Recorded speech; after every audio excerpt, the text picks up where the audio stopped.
The UnitedHealth Group Megagoon CEO Andrew Witty has some thoughts on the lifespan adjustment of Brian Thompson, and so do I. Let's check them out. I'm sure everybody has been disturbed by the amount of negative and in many cases vitriolic media and commentary that has been produced over the last few days, particularly in the social media environment. It's interesting that you use the word everybody, but you're probably just talking to all of the other people in your organization who are making money off of your company unaliving people for profit. And you should be disturbed, just not in the pearl-clutchy, oh no, what's happening to society, how can we champion such violence type of a way. Your disturbance should be coming from the knowledge to know that you are at the top of this structure, and you might be on the block. And I want to reassure you of a few things.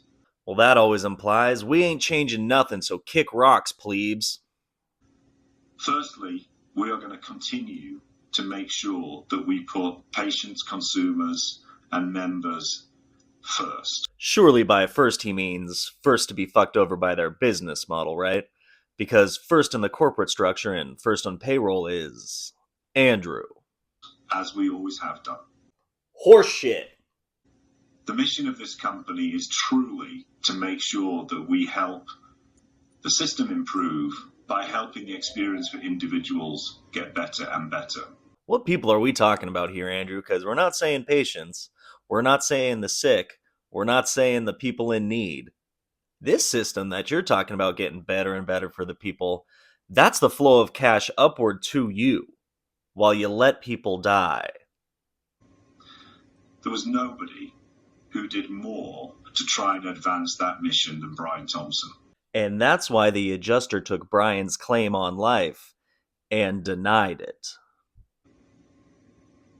And there are very few people in the history of the US healthcare industry who had a bigger positive effect on American healthcare than Brian.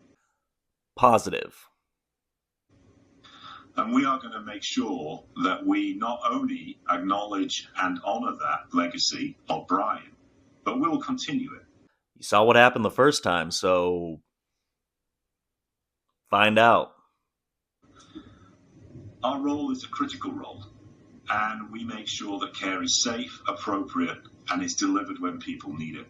You're not caregivers, you're not doctors, you're corporate bean counters. At best you'll have an MBA, which we all know is a bullshit degree to begin with, but you don't know the first thing about providing medical care to anyone. The only care that you give is to your bank account. And we guard against the pressures that exist for unsafe care or for unnecessary care. The claims that you deny are only unnecessary or unsafe for your next yacht. You're not Robin Hood. You're not providing anything to the people who need it. You're King John, and Thompson was the Sheriff of Nottingham. To be delivered in a way which makes the whole system too complex and ultimately unsustainable. You're the complex part. You're the unsustainable part. You're the reason why people are unaliving left and right.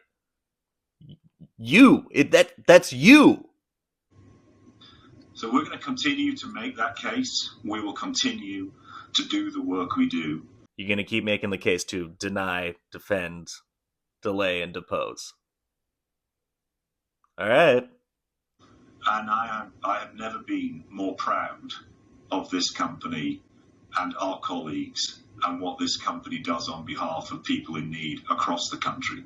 I have never been more proud of the people who work below me for doing the things that they do for the people in need of this country by allowing them to perish from preventable causes.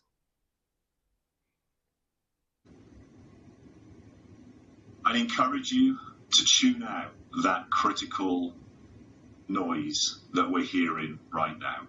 Now we're in the moment of the late-stage capitalist cult/religious leader telling you to ignore the criticism. These people don't know what they're talking about.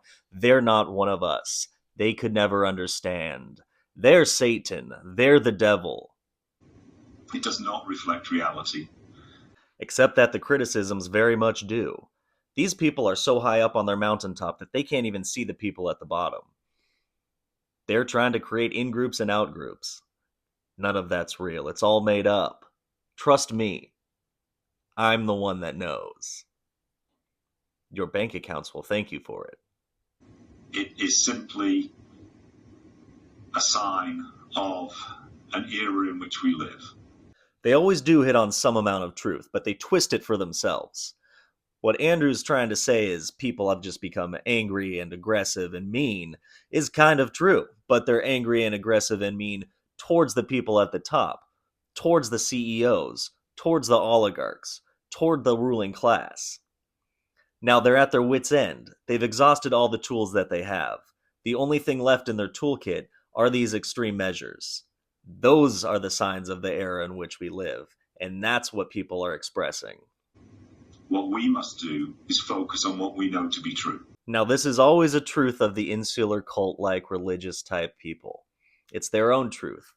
It's a truth that the outside unindoctrinated members know is incorrect. It's the wrong diagnosis for the right symptoms. And what we know to be true is that the health system needs a company like UnitedHealth Group, and it needs people like Brian within it. Their truth is the truth that the leaders at the top are the only ones who know the way, the only ones who have spoken to the divine, in this case capitalism. Their truth is that these leaders are the only ones who have been able to guide you to paradise, even though they've led you astray time after time after time. We're fortunate that within this company, we have so many people driven and inspired in the same way that Brian was. And thank the Almighty for providing this inspiration to our leaders, so that they may guide us out of these dark times that we have created for ourselves. And while we may experience losses along the way, our leaders have been martyred. They have been martyred by the proletariat, those who are not with us, those who do not understand the divine, the holy way of capitalism. And we will continue in our journey to help everybody who needs it within the health environment. So it seems like Andrew and his deacon minions want to continue down the path of this secular holy war for capitalism. It's a bold strategy, Cotton. Let's see how it works out for him. Thanks for watching, everybody. I'll catch you next time. Miss you. Love you. Bye.